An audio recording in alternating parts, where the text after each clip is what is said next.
안녕하세요. 바른투자 커뮤니티 주식부자 양성소 멘토를 맡고 있는 이빨톡톡입니다.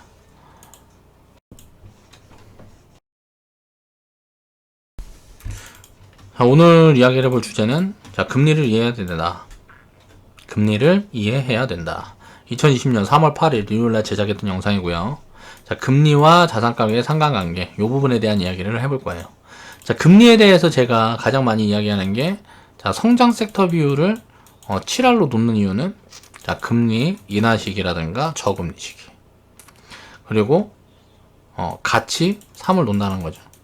그리고 금리가 인상 시기라든가 고금리 시기에는 성장 섹터 비중을 3에서 5로 낮추고 가치주 섹터 비중을 7까지 높인다는 얘기를 했어요.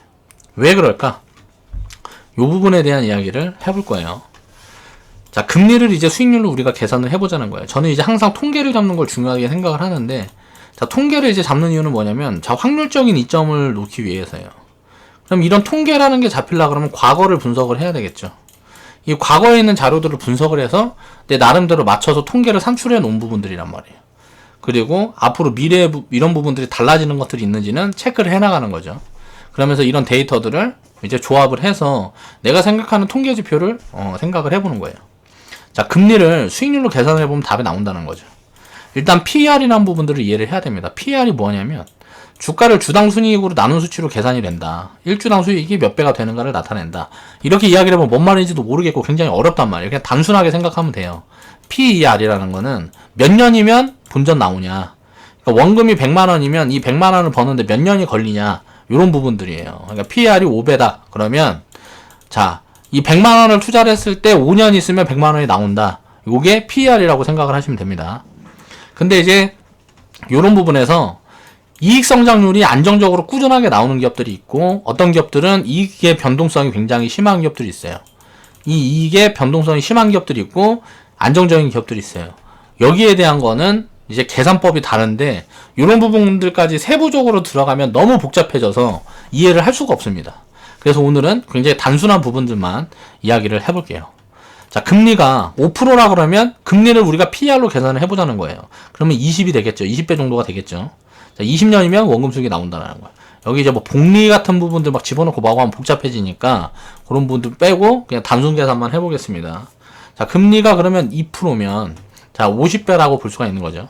50년이면 원금 수익이 가능하다. 1%면 100년.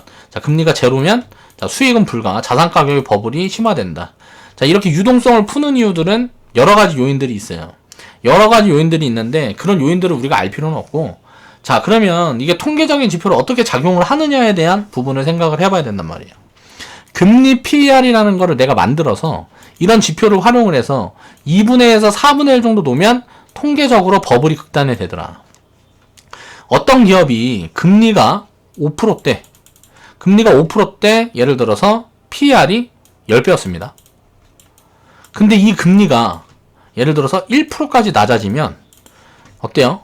자, 퍼가 20배 때 10배를 받았는데, 금리 PER이 100배가 되면 이게 기업이 이익률은 그대로 있어도 50배까지도 주가가 올라갈 수 있다는 거예요. 자, 이런 통계들이 나온다는 거예요. 이런 부분들을 이해를 해야 된다는 거죠. 그러면 적정 가치를 산출할 때 금리 수준이라든가 지금 경제 수준, 요런 것들까지 변동성들을 가지고 가치 판단을 해야 된다는 거예요. 그래서 적정 가치를 산출하고 뭐고 하는 부분들이 그래서 어려운 부분입니다. 자, 금리가 낮아지면 화폐의 보유 매력이 당연히 떨어지겠죠. 화폐라는 거는 어때요? 내가 은행에다 예금을 하는데 금리를 예를 들어 1% 주다 0% 주면, 내가 만약에 돈을 여기 말고 다른 데도 넣어놓을 구간이 있으면 이건 돈에다가 이자도 안 붙여주니까 화폐 보유 매력이 떨어지는 거죠. 그럼 화폐 가치가 떨어진다라고 볼 수 있는 거예요. 자, 자산 가격은 그럼 어떻게 될까요? 이 화폐가 이동할 곳을 찾게 됩니다. 자, 유동성이 풍부해진다라는 게 뭔 말이에요? 이 화폐라는 게 이동할 곳을 찾게 되는데, 이 어디로 이동을 할까요? 지금 핫한 쪽으로 이동을 한단 말이에요. 그래서 항상 털어먹는 거예요. 꼭대기에 잡으니까. 참 아이러니한 부분이에요. 그러니까 금리가 인하 시기가 오고 뭐하고 하면 오히려 서민들은 더 가난해지는 결과를 맞게 됩니다. 항상 이게 반복이 된다. 왜? 안전이라는 걸 추구하는데 그 안전에 대한 부분들을 착각을 하는 거죠. 자산 가격이 화폐 가치가 떨어지면 떨어질수록 자산 가치가 급등하니까 그만큼 상대적으로 가난해지게 되는 거죠. 그래서 자산을 화폐로만 보유하게 되면 미래에는 뻔하게 가난한 거예요. 내가 돈을 진짜 많이 벌지 않는 이상 가난하게 되는 거죠. 점점점 상대적으로 가난해지는 거죠. 자, 이런 부분들을 이해를 하면 자, 투자를 안 할 수가 없어요. 자, 그 투자의 핵심은 주식이라는 거예요. 그동안 역사적으로 수백 년 데이터, 수천 년의 데이터를 보면 자, 주식만큼 자산 가격이 많이 올라간 게 없다. 가장 상승력이 좋은 자산이다. 그렇기 때문에 주식 투자를 해야 된다. 그럼 주식 투자에는 사람들이 많이 리스크라고 이야기하는 것들이 많으니까 이거를 해지할 수 있는 방법에 대한 시스템을 만들어 놓고 해야 된다라는 거죠. 자, 금리 인하 시기에 성장 섹터가 부각받는 이유는 보유 자산 규모에 비해서 이익 성장률이 높아서 기대감을 성장하게 되고요. 결국은 버블로 치닫으면서 마무리하는 게 대부분이다. 자, 이제 요 부분을 이제 이해를 해야 됩니다. 가치주 섹터는 왜 금리가 떨어지고 뭐하고 하면 자산 보유 매력이 늘어나고 배당도 늘어나고 하는데 왜 주가가 못 오를까? 이걸 이해를 해야 돼요. 왜 그럴까요? 가치주라는 거는 자산주랑 이꼴이에요. 저는 이제 이렇게 생각을 합니다. 그럼 보유 자산이 많은데 이 자산을 뭘로 갖고 있을까요? 이 자산을.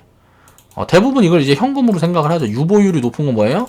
돈을 많이 들고 있는 기업을 유보율이 높다 그러잖아요. 그럼 안전성은 올라가는데 어때요? 현금을 많이 갖고 있으니까 상승 매력이 떨어지는 거예요. 왜 그럴까요? 화폐 가치가 떨어지니까. 화폐 가치가 떨어지니까 자산주들은 그만큼 밸류를 원래 10배 받던 것도 밸류를 5배밖에 못 받고 3배밖에 못 받는 거예요. 펄을. 이런 걸 이해를 해야지. 근데 이렇게 못 받을 때 계속 모아놓으면 좋겠죠. 왜? 금리라는 거는 마이너스 50, 마이너스 100 이렇게까지 떨어질 수가 없잖아요. 마이너스 100%까지 금리를 떨굴 수는 없잖아요. 그러면 은행에다 맡기는 순간 마이너스 100%가 되는데 누가 맡기겠어요. 그쵸? 그러니까 마이너스 금리로 간다 그래도 영원히 하락할 수가 없기 때문에 만약에 그렇게 하락한다 그러면 기업들이 짱구도 아니고 돈을 어떻게 쓰려고 막 노력을 하겠죠. 그렇게 되면 가진 자산을 줄어들고 당연히 밸류 매력이 생기는 거예요.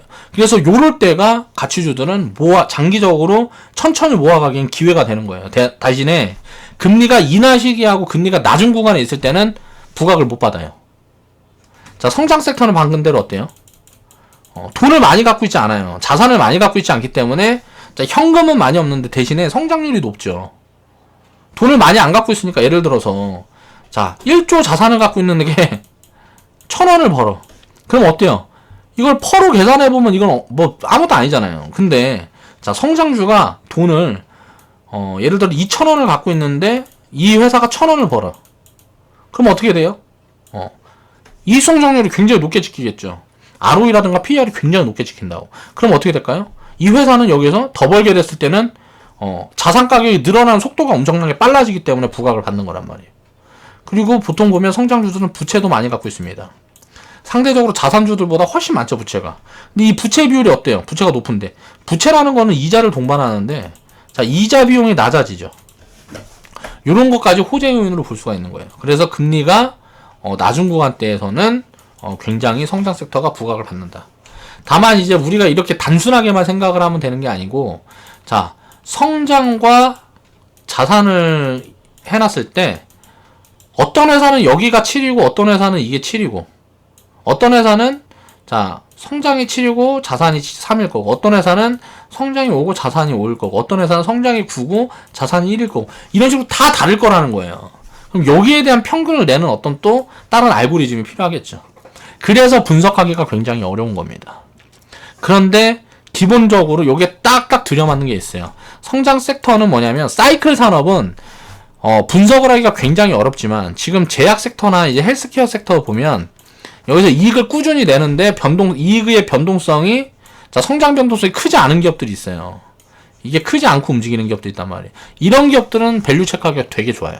그런데 사이클 산업은 반도체라든가 뭐 2차 전지라든가 등등 이런 사이클 산업은 자, 이익에 대한 변동성이 굉장히 크기 때문에 자, 이거를 분석하기가 훨씬 어려워요. 가치 판단하기가 훨씬 어렵다. 자, 이렇게 정도만 이해를 하시면 됩니다. 그래서 요런 요인들 때문에 성장 섹터 비중을 지금 시기에 7화를 갖고 가는 거다. 그리고 사람들이 잘 모르는 것 중에 하나는 잘 모르고 생각을 안 해보는 것 중에 하나가 뭐냐면, 고금리와 저금리에 대한 착각을 해요. 야, 이자를 10% 주면 고금리고, 이자를 2% 주면 저금리다. 이렇게 생각을 하는 사람도 있단 말이에요. 그렇지가 않아요. 그건 틀린 말입니다. 자, 고금리는, 자, 물가라든가, 국가의 성장률을 따져서, 국가의 금리를 예로 들어서 이야기를 해보면, 물가라든가 성장을 따져서 물가 성장보다 금리가 높을 때예요. 이건 이제 긴축 정책을 쓰고 있을 때라는 거죠. 그럼 이때는 화폐 가치가 올라갑니다. 그리고 저금리 때는, 자, 물가라든가 성장이 굉장히 빠른데, 자, 금리가 낮아요. 그러니까 물가 상승률이나 성장률보다 금리가 낮은 구간에 있을 때는 저금리인 거예요. 그래서 물가 상승률 3%를 깔고 금리가 2%, 2.3% 뭐 이렇게 올라가면 그거는 고금리가 아니에요. 저금리예요. 근데 물가 상승률이 무슨 뭐 3% 나오는데 뭐 금리를 뭐 4%를 준다. 뭐 이렇게 되면 이거는 고금리인 거예요. 그러니까 이런 연계성을 놓고 봐야지 고금리 저금리를 이야기를 해야지 금리를 많이 주면 고금리고 금리를 조금 주면 저금리고 이게 아니라는 거죠.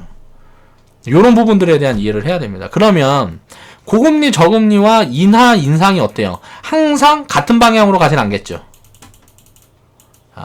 인상하는 방향으로 항상 고금리가 따라가는 게 아니고 인하하는 방향으로 항상 저금리가 따라가는 게 아니란 말이에요. 그럼 이 부분에 대한 것도 분석을 해야 되는 거죠. 그래서 분석이 어려워지는 겁니다. 한 번에 설명을 딱 하기가 어려운 거고요. 그럼 지금은 이제 명확하게 딱 보는 게 뭐예요? 저금리 시대예요.